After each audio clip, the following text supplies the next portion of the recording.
கண்டிக்கத்தக்கக்கூடிய ஒரு விஷயம் தான் இது.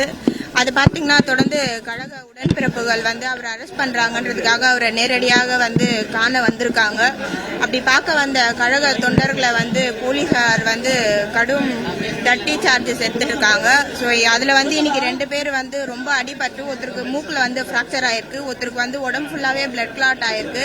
இப்படி கழக உடன்பிறப்புகள், கட்சிக்காக உழைத்தவர்கள், பொதுமக்கள் இப்படி எதுவுமே இல்லாம லட்டி சார்ஜ் இருக்கக்கூடிய அளவுக்கு இங்கன்னா தீவிரவாதம் பண்ணாங்களா இல்ல வேற ஏதாவது பண்ணாங்களா?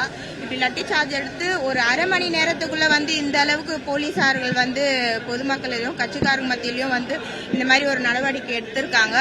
முற்றிலுமாக இது அராஜக அரசியலாக தான் பார்க்கப்படுகிறது. ஜனநாயகம் அப்படின்னு சொல்றாங்க. இன்றைக்கு ஜனநாயகம்னா என்னன்னே தெரியாத நிலையில தான் இருக்காங்க.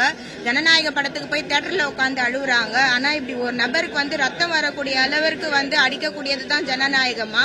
போலீசார்கள் உங்கள் கைப்பிடியில் இருந்தா என்ன வேணும்னா நீங்க பண்ணலாமா? இதெல்லாம் கண்டிப்பாக இது எல்லாத்துக்குமே இன்றைக்கு இருக்கக்கூடிய அரசாங்கம் பதில் அளிக்க தான் வேண்டும். திராவிட முன்னேற்ற கழகம் இதுக்கெல்லாம் அஞ்சக்கூடியவர்கள் அல்ல.